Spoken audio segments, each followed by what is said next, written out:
आप सबका बहुत बहुत स्वागत है माया राहुल व्लॉग्स में। और ये जो आप देख रहे हैं ये हमारे शहर का मार्केट एरिया है और कुछ इस तरह से दिखाई देता है। मैं यहाँ पर दिशा को कुछ काम से भेजी थी मार्केट और वो अपने फ्रेंड के साथ गई थी तो इसे शूट कर ली, तो मैं सोची मैं आप लोगों के साथ इसे शेयर कर देती हूँ। अगर ये वीडियो आपको पसंद आए तो प्लीज़ इसे लाइक कीजिएगा और अगर आप मेरे चैनल में नए हैं तो प्लीज़ मेरे चैनल को सब्सक्राइब भी कर दीजिएगा। तो हमारे छत्तीसगढ़ में आज है पोला का त्यौहार, जिसे बैल पोला भी कहा जाता है। जिनके घरों में बैल गाय सब होते हैं ना, तो वो लोग तो बैलों की ही पूजा करते हैं और साथ में मिट्टी के जो बैल होते हैं उनकी भी पूजा करते हैं।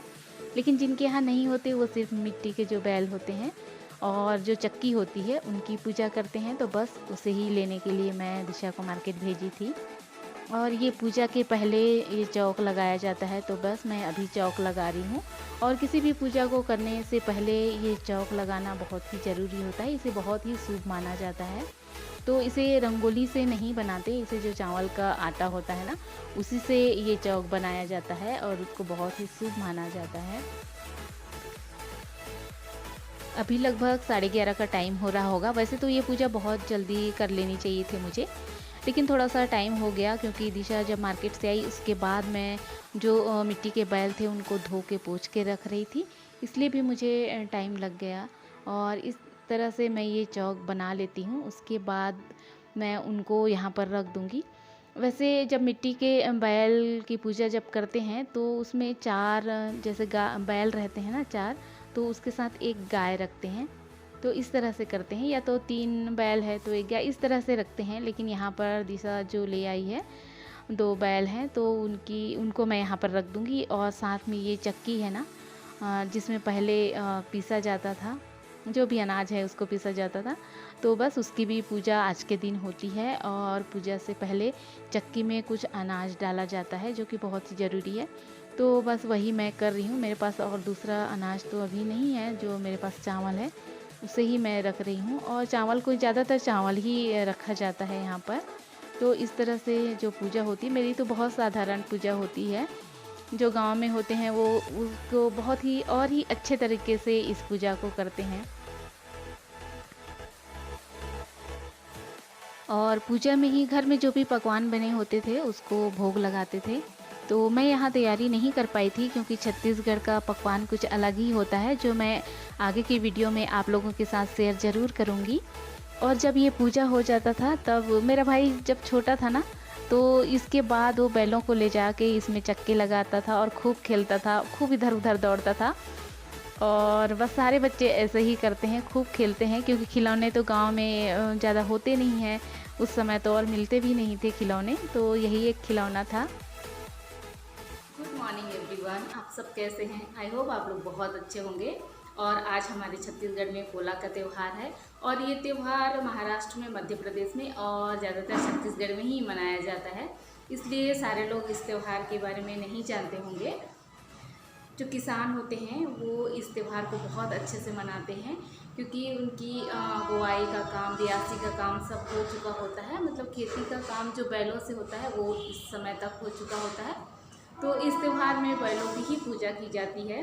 ये 2 चीज़ तो ज़्यादा मूल्यवान थे, एक बैल गाय और दूसरा चक्की, जो हम इससे दाल, अनाज, गेहूँ जो भी पीसना था वो हम पीसते थे। और जो बैल हैं वो अनाज पैदा करती थी, इसलिए ही इस पोला का त्यौहार विशेष रूप से इनके लिए ही मनाया जाता है, इनके सम्मान के लिए मनाया जाता है। उनको नहलाया धुलाया जाता है और उनकी पूजा की जाती है। और साथ ही जो मिट्टी के बैल होते हैं ना उनकी भी पूजा की जाती है। और हम जब छोटे थे तब हम बहुत अच्छे से इस त्यौहार को मनाते थे, क्योंकि मैं तो गांव में ही रही हूँ, मेरा बचपन गांव में ही रहा है, तो जानती हूँ कि बहुत ही अच्छे से इस त्यौहार को हम मनाते हैं गांव में। सारे लोग सुबह पूजा के लिए, जो गांव के जो जेंट्स होते हैं ना, वो सारे लोग इकट्ठा होके गांव के बाहर एक जगह होता है जहाँ ग्राम देवता रहते हैं, तो उनकी पूजा के लिए जाते हैं। और जो मैं बता रही थी ना गेड़ी, जो हरेली वाले व्लॉग में मैं बताई थी कि इसी दिन से गेड़ी की शुरुआत की जाती है, तो गेड़ी की एक जुलूस निकलती है। जितने सारे गेड़ी घर में बनाए रहते हैं, जिन जिन बच्चों के पास, सबके पास, जिसके भी पास होता है, वो लोग सारे लोग अपनी गेड़ी को निकालते हैं और एक तो जुलूस जैसा निकालते हैं गेड़ी से, और फिर सब लोग गेड़ी को लेके वहाँ जाते हैं। और ये ग्राम देवता जो होते हैं वो गांव के बाहर ही रहते हैं, क्योंकि वहाँ कोई लेडी या कोई लड़कियाँ नहीं जाती हैं। फिर जो ये गेड़ी रहता है उसको वहाँ छोड़ के आ जाते हैं, और जब तक वो लोग पूजा करके नहीं आते तब तक गांव में कोई भी पानी नहीं भरता। जब वो लोग आ जाते हैं तभी हम पानी भर देते हैं, उससे पहले बिल्कुल भी नहीं। और इस दिन पोला के दिन कोई खेत नहीं जाता, क्योंकि कहते हैं कि इस दिन जो अन्न माता होती है ना, धान जो लगाए होते हैं वो इस दिन गर्भ धारण करती है और उसको कोई नहीं देखता, मतलब उसमें दूध भरता है तो उसको कोई नहीं देखता है, इसलिए भी आज के दिन कोई खेत नहीं जाते हैं। सब अपने घर में इस त्यौहार को बहुत अच्छे से मनाते हैं। और इस दिन छत्तीसगढ़ का जो पकवान होता है ना, टिटरी खुरमी, वो इस दिन बनाया जाता है। सारे घरों में यही सब बनता है और फिर दोपहर में एक साथ इकट्ठा होते थे। जहाँ तक मैं मेरी बचपन की यादें हैं तो मुझे बहुत मतलब याद आती हैं। चाहे हम कितने भी बड़े हो जाएं, लेकिन बचपन की यादें हमेशा रहती हैं और ऐसे लगता है कि बस अभी की ही बात हो। और जैसे ही हम उन यादों को याद करने लगते हैं, हमारे स्मृति पटल में यूं ही एकदम पिक्चर की तरह से चलने लगता है। और मेरी यादें तो ऐसे ही हैं, मुझे आज भी बचपन की सारी यादें बहुत ही क्लियरली याद हैं। बाकी मिडिल एज की यादें तो नहीं याद रहती हैं, लेकिन हाँ बचपन की यादें बहुत याद रहती हैं हमें, और हम सबको ही याद रहती होंगी। तो मेरी भी ऐसी बहुत ही खूबसूरत खूबसूरत यादें हैं इन त्योहारों को लेके। बहुत ही गांव में सीमित साधनों में भी बहुत अच्छे से त्यौहार को मनाया जाता है। और त्यौहार का क्या, मन की खुशी जो होती है वो सबसे बड़ी खुशी होती है। मेरे घर के सामने जो मैदान था वहाँ सारे लोग इकट्ठे होते थे, और वहाँ पर जो जितनी फीमेल होती, जितनी लेडीज़ें होती थी, वो चूँकि मेरा जो मायका था वो बस्तर से टच था, तो वहाँ जितनी भी महिलाएं होती थी ना, वो कर्मा और ददरिया ये सब गीत गाते थे, इकट्ठा समूह में गाते थे। और फिर वो रीलो एक एक नृत्य होता था, रीलो नृत्य बोलते हैं, वो सारे लोग वहाँ पर नृत्य करते थे, तो उसे देखने में बहुत अच्छा लगता है। आज भी मैं उस चीज़ को क्लियरली देख पाती हूँ। सब छोटी छोटी यादें बहुत अच्छी लगती है। और हम जो बच्चे होते हैं ना, उनके लिए छोटे छोटे खिलौने होते थे मिट्टी के, उसको हम खेला करते थे। और मेरी एक बहन है छोटी, हम दोनों और गांव के बहुत सारे बच्चे एक साथ इकट्ठे होकर एक ही मैदान में वहाँ पर सब कुछ उस खिलौनों से खेलते थे। और कभी सोचती हूँ इन चीज़ों को तो मुझे बहुत अच्छा लगता है। तो बस इसी तरह से पोला का त्यौहार मनाते हैं। आज भी गांव में बहुत अच्छे से धूमधाम से मनाते हैं इस त्यौहार को। और मैं तो बस इसी तरह से करती हूँ। जब मेरी बेटी छोटी थी तो मैं उसके लिए भी मिट्टी के खिलौने ख़रीदा करती थी, वो भी खेला करती थी, लेकिन अब नहीं। तो चलिए अब बाकी के काम करते हैं, क्योंकि बहुत सारे काम हैं अभी करने के लिए। मिलते हैं थोड़ी देर बाद। यहाँ पर मेरी बातें कुछ ज़्यादा ही लंबी हो गई थी और अभी शाम का वक्त हो चुका है, तो मैं आ गई हूँ किचन में और अभी मैं बनाने जा रही हूँ भटूरे। वैसे तो मैं बनाने वाली थी पूरी और चने की सब्ज़ी, लेकिन वही बच्चों का डिमांड, तो फिर मैं सोची चलो मैं बना ही देती हूँ इसे। और मैं ज़्यादा इसे आप लोगों के साथ शेयर नहीं कर रही हूँ, वैसे तो सबको मालूम होगा, लेकिन आप कमेंट में बताएंगे अगर शेयर करने बोलेंगे तो मैं इसका आटा कैसे लगाते हैं, इसे मैं आप लोगों के साथ ज़रूर शेयर करूँगी। तो बस इसका आटा लग चुका है और इसको मैं कुछ देर के लिए ऐसे ढक के रखूँगी। अभी तो टाइम नहीं है, वरना इसको 1 या 2 घंटे के लिए अगर इस तरह से ढक के रखा जाए तो बहुत ही अच्छे भटूरे बनते हैं। लेकिन मैं अभी सिर्फ ये चने की सब्ज़ी है, इसको बनाते तक ही लगभग आधे घंटे तक उसको इस तरह से ढक के रखूँगी। और मैं यहाँ पर बना रही हूँ चने की सब्ज़ी। उसके लिए मैं थोड़ा सा राई का तेल ली हूँ, मस्टर्ड ऑयल, और इसमें मैं डाल देती हूँ प्याज, कुटा हुआ अदरक और लहसुन। इसको मैं थोड़ा सा भून लूँगी और साथ में मैं इसमें टमाटर भी डाल दूँगी और उसको भी भून लूँगी।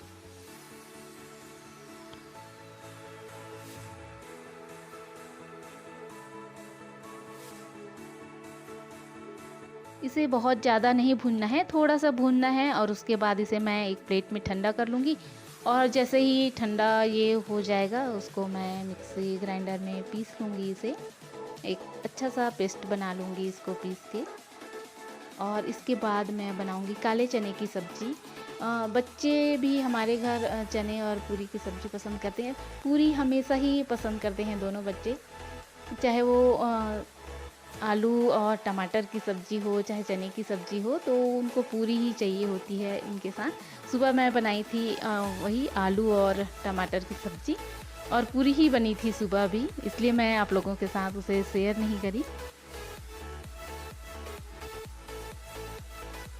तो इसमें मैं अभी मस्टर्ड ऑयल में डाल रही हूँ जीरा, और मैं बहुत कम मसालों में बनाती हूँ वैसे सब्जियों को, लेकिन फ़र्स्ट टाइम हो रहा है कि मैं इसमें कुछ ज़्यादा मसाले डाल रही हूँ, इसलिए भी क्योंकि साथ में बन रहा है ये भटूरे, इसलिए मैं इसमें मसालेदार बना रही हूँ इस सब्ज़ी को। वरना मैं इसे सिंपल ही बनाती हूँ और वो भी बहुत ही अच्छी लगती है, खाने में बहुत स्वाद लगती है। और यहाँ पर मैं थोड़ा हींग डाल दी हूँ, और हींग डालने से ज़्यादा अच्छा रहता है चने में या छोले में। वैसे तो छोले भी बना सकती थी, लेकिन वही है छोले जो होते हैं ना, मुझे मेरे परिवार को ही छोले ज़्यादा पसंद नहीं है, इसलिए मैं चने की ही सब्ज़ी बना रही हूँ, और उसमें हींग तो पड़ता ही है। तो बस वही सूखे मसाले मैं इसमें ऐड कर लेती हूँ, और इसके बाद थोड़ा सा भून के, और वही मेरा जो पुराना जो है आधा मसाला मैं छोड़ के रखती हूँ, फिर सूखे मसाले डालने के बाद मैं उसको फिर से डालती हूँ। तो बस मैं वही कर रही हूँ अभी। आप सब जान ही गए होंगे मैं किस तरह से बनाती हूँ इसे।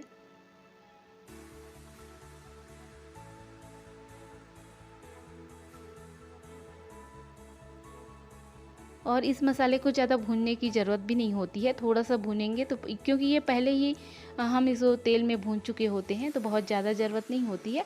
और चना को मैं थोड़ा पहले बॉईल कर ली थी, और चना तभी बनाना चाहिए जब ये पूरा हाथ से एकदम आसानी से दब जाए, वही मैं दिखा रही थी। और इसको मसाले में डाल के फिर नमक डाल के इसको मैं ढक दूँगी, ढक के धीमे आंच में पकाऊंगी, फिर खोलूँगी, फिर उसको फिर खोलना है, फिर ढकना है और पकाना है। बस इसी तरह से ये चलता रहता है मसाले, क्योंकि जल ना जाए इसलिए। और इसमें उतना ही पानी डालूँगी जितना मुझे ज़रूरत है, बहुत ज़्यादा पानी नहीं डालूँगी इसमें। और इसको धीमे आंच में फिर एक साइड चूल्हे में रख दूँगी। और यहाँ पर फिर मेरे साथ दिशा आ गई है किचन में। जब भी इस तरह से कुछ बनाती हूँ तो वो मेरी हेल्प वैसे करती ही है, तो वही आ गई है दिशा यहाँ पर। और यहाँ पर हम बना रहे हैं भटूरे।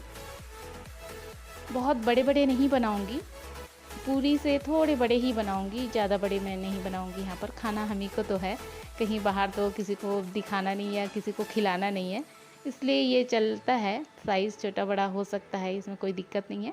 तो बस मैं यही मीडियम साइज़ के भटूरे बना लूँगी यहाँ पर।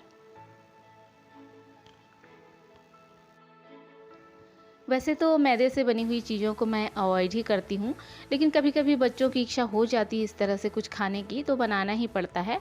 और मैं हमारे किसानों का दिल से बहुत रिस्पेक्ट करती हूँ, क्योंकि मुझे मालूम है कि वो लोग कितनी मेहनत करते हैं। सुबह जैसे ही उठते हैं वैसे ही वो लोग खेत में जाते हैं, देख रेख करते हैं, पानी ठीक है कि नहीं, फसल ठीक है कि नहीं, बहुत सारी उसमें तकलीफ़ें भी आती हैं, लेकिन वो लोग कितने अच्छे से करते हैं, और दिन भर वो लोग पानी में रह के काम करते हैं। और मैं इसलिए इस चीज़ को बहुत अच्छे से जान पा रही हूँ, क्योंकि हमारे घर भी खेत था, तो हम भी जाते थे, इसलिए मैं उस चीज़ को बहुत अच्छे से जानती हूँ। तो बहुत मेहनत करते हैं, और हम सबको उनकी रिस्पेक्ट करनी चाहिए। और यहाँ पर हमारा ये जो भटूरे है और चने की सब्ज़ी है वो तैयार हो चुकी है।